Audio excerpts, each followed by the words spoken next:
Good morning, Mets fans, and welcome to a backwards edition of Driving with Mr. Met.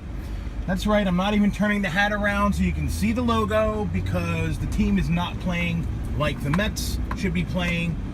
Or if you're a Mets fan, you realize, hey, you know what? Maybe this is exactly the way the Mets are supposed to be playing because after all, we're the Mets and we're not allowed to have nice things. Heading into the 2017 season, I had very, very high hopes for this team. And I don't want to sound defeatist right now because there's still a lot of season to play. We're not even done with the first month. Just a few days removed from the end of the first month of the season. But it feels as though we're in the midst of the makings of what will be a lost season. And for me, it feels like 2009. If you remember 2009, the way the season started, in the preseason, Sports Illustrated picked the Mets to win the World Series. In the previous offseason, the front office went out and grabbed not one but two elite closers in J.J. Putz and Frankie Rodriguez. The entire lineup was supposed to be back and healthy, including Delgado, including Beltran, David Wright, Jose Reyes. The gang was all supposed to be there. It didn't take long after the start of the season for all of that to sort of fall apart. J.J. Putz was hurt. Delgado got hurt. I don't even remember if Wright got hurt. It doesn't matter. I'm just trying to draw the parallel to the fact that prior to 2009, we really all kind of were duped into thinking that this was a World Series contending team. And we didn't notice the flaws of that team. And I feel like, at least for me, I fell into that trap for this year. Going into 2017, I felt like this could be our chance. We finally have the pitching staff healthy. Everyone was hurt last year, so they'll all be healthy again this year. And I didn't see the obvious counter answer to that, which is hope is not a strategy. You can't hope that everyone's going to be healthy again. And that's what I was doing. I was really hoping that Cespedes would not spend any time on the DL. I was really hoping that the pitching staff would be at full strength, which includes Mr. Glass, Steven Matz, actually being on the mound pitching, as opposed to being in the trainer's room or in a doctor's office somewhere. I was hoping that we could see what Seth Lugo and Robert Gsellman could do in their second seasons. Lugo probably going to undergo Tommy John surgery, so we won't have him on the team.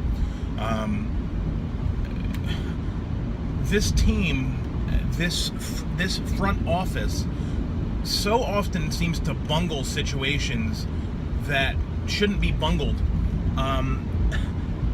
The Cespedes hamstring injury, which after yesterday I think is only going to be worse, and we're going to miss him for Lord knows how long now.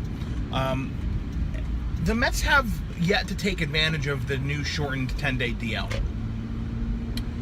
I don't understand why they insist on playing shorthanded all the time.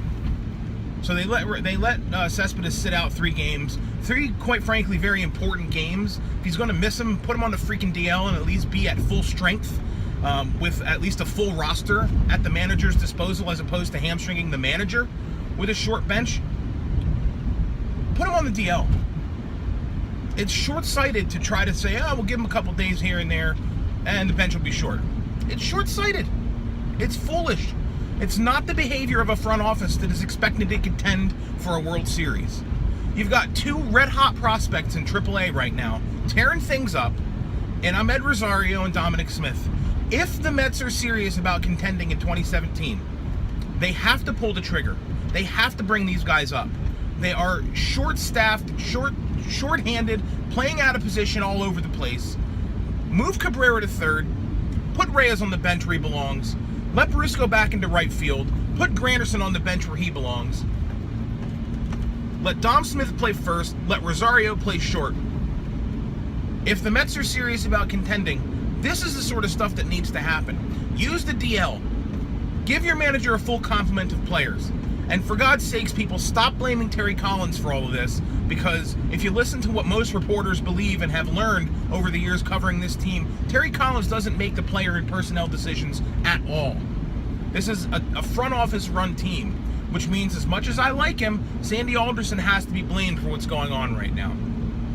End rant for today as the Mets head into what is likely to be another disappointing 3-game series, this time in DC. And it's awesome. We'll get to see Murphy again kill the Mets. So that's tonight. I don't know what the pitching matchup's going to be. It doesn't matter. We're going to lose. So I know we face Scherzer tonight. Whatever. We're going to lose. I can't even feel positive about it. And I hate that I can't feel positive because I've always tried to be. But they got to do something to turn things around here. And it's not going to be, well, let's hope that everybody gets healthy. You want to make things right? Make things right.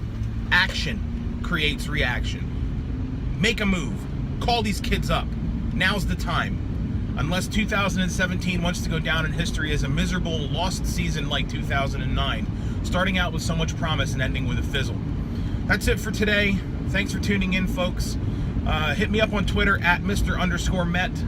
And until next time, which maybe won't be until the Mets win again, which might be in 2018, let's go Mets.